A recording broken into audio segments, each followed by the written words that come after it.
అల్వాల్ పిఎస్లో అక్రమ కేసులు నమోదు చేసి విచారణ పేరుతో పోలీసులు ఇబ్బంది పెడుతున్నారని హెచ్ఆర్సీని ఆశ్రయించారు మచ్చబొల్లారంకు చెందిన ఓ అన్నా చెల్లెలు. ఓ ఫ్లాట్ విషయంలో బాధితులమైన తమపై రివర్స్ కేసులు పెట్టారని తెలిపారు సత్తార్ మున్ని. విబిసిటీలో ప్రవీణ్ అనే వ్యక్తి నుంచి 53 లక్షల విలువైన ఫ్లాట్ కొన్నారు బాధితులు. ఇప్పటికీ 21 లక్షలు చెల్లించారు. రిజిస్ట్రేషన్ విషయంలో ప్రవీణ్ ఇబ్బంది పెడుతున్నాడని పోలీసులకు ఫిర్యాదు చేశామని చెప్పారు సత్తార్ మున్ని. కానీ పోలీసులు తమపై తప్పుడు కేసులు పెట్టి ఇంట్లో దౌర్జన్యంగా తనిఖీలు చేసి నోటీసులు ఇచ్చారన్నారు. దీనిపై హెచ్ఆర్సీని ఆశ్రయించామని, తమకు న్యాయం చేయాలని వేడుకున్నారు సత్తార్ మున్ని.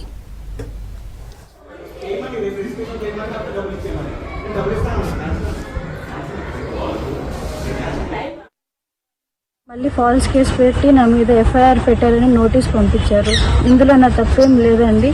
నేను వీడియో ఒక్కటే తీశాను. అది కూడా మాకు అన్యాయం జరుగుతుంది, మాకు ప్రూఫ్ ఉండాలని అన్నయ్య తీయమంటే నేను ప్రూఫ్గా ఉండాలని వీడియో తీశాను.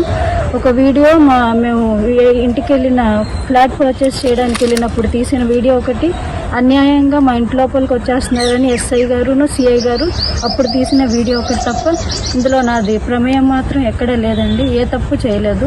మమ్మల్ని ఇట్లా హెరాస్ చేయడం తప్పు. ఒక ఆడపిల్లగా నేను కంప్లైంట్ చేశాను, మాకు ఇట్లా అన్యాయం జరిగింది, నా మీద ఒకటి చెయ్యేసి బయటకు తోసేశాడు, నాకు న్యాయం చేయండి అని అడిగాను. ఆ న్యాయం పక్కన పెట్టేసి మా మీదే ఉల్టా కేసు పెట్టి చేయడం చాలా తప్పండి. మీకు న్యాయం అనిపిస్తే మాకు న్యాయం చేయండి, లేదు మేము ఇట్లానే చేస్తామంటే మేము దయచేసి మమ్మల్ని చెప్పండి అంటే మీతో కోరుకున్నాను. ఎర్లీ మార్నింగ్ వచ్చేసి తలుపు కొట్టుకుని దౌర్జన్యంగా లోపలికి వచ్చేస్తున్నారు. ఏంటి సార్ దేనికి వస్తున్నారు? రీజన్ ఏంటంటే నువ్వు డ్రిల్ చేసి ఇంట్లో హోల్ చేసి యూరిన్ చేస్తున్నావంట కింద ఫ్లాట్ వాళ్ళకి అని. నేను అన్నాను, ఎవరైనా చేస్తారా sir? Double bedroom attached bathroom ఉంచుకుని ఎవరైనా మీకు హోల్ చేసి యూరిన్ చేస్తారా సార్? ఇట్లా సెన్స్ ఉండాలి కదా సార్ కొంచెమైనా, ఈ మాట అనడానికైనా వినడానికైనా అంటే మా కంప్లైంట్ వచ్చింది, మేము చూడడానికి వచ్చాము. సరే సార్ చూసుకోండి. మొత్తం ఫోటోలు తీసుకున్నారు, ఈ వీడియోలు తీసుకున్నారు. ఎక్కడ దొరకలేదు వాళ్ళకి వీడియో కానీ, ఎక్కడ హోల్ కానీ ఏం కనబడలా. బయటకు వెళ్ళిపోతుంటే నేను అడిగిన, మరి మీకు ఎక్కడ ప్రూఫ్ దొరకలేదు కదా సార్, మరి ఇప్పుడు దీనికి రెస్పాన్స్ ఏంటి సార్? మమ్మల్ని వచ్చి ఇట్లా హెరాస్ చేస్తున్నారు, 21 లక్షలు మోసం చేశాడని చెప్పి మేము కంప్లైంట్ చేస్తే దాన్ని పక్కన పెట్టి యూరిన్ చేస్తున్నారని చెప్పి ఆ కేసు మీద మీరు వచ్చి నన్ను హెరాస్ చేయడం కరెక్టేనా సార్ అని అడిగిన ఎస్హెచ్ఓ గారు. హ్యూమన్ రైట్ కమిషన్లో మెయిల్ చేశాను, మెయిల్ నుంచి రిప్లై వచ్చింది, డాక్యుమెంట్స్ అప్లోడ్ చేశాము, మా దగ్గర ఉన్న ప్రూఫ్స్ అన్ని ఎవిడెన్స్ అన్ని. మమ్మల్ని పిలిచారు, మేము మాట్లాడాము. అక్కడ డిఎస్పీ గారు ఉన్నారు, సుధాకర్ గారు, ఆయనతో మాట్లాడిన తర్వాత ఆ సార్ కూడా ఎస్ఐకి అంబికా గారికి ఫోన్ చేశారు. చేసి ఇట్లా ఎందుకమ్మా ఇట్లా ఏం చేస్తున్నారు మీరు? మీ దగ్గర ఎవిడెన్స్లు అన్నీ ఉన్నాయా ప్రాపర్గా? మీరు ఇట్లా అరెస్ట్ చేయకూడదు ఇక్కడ ఒక సామాన్యుల్ని అని చెప్పేసి, ప్రజాస్వామ్య దేశంలో ఇట్లా చేయకూడదు అని చెప్పారు. ఎప్పుడైతే సార్ ఫోన్ చేశారో మేము ఇంటికి వచ్చేలోపు కానిస్టేబుల్కి ఇచ్చి నోటీసులు పంపించేశారు మా పైన.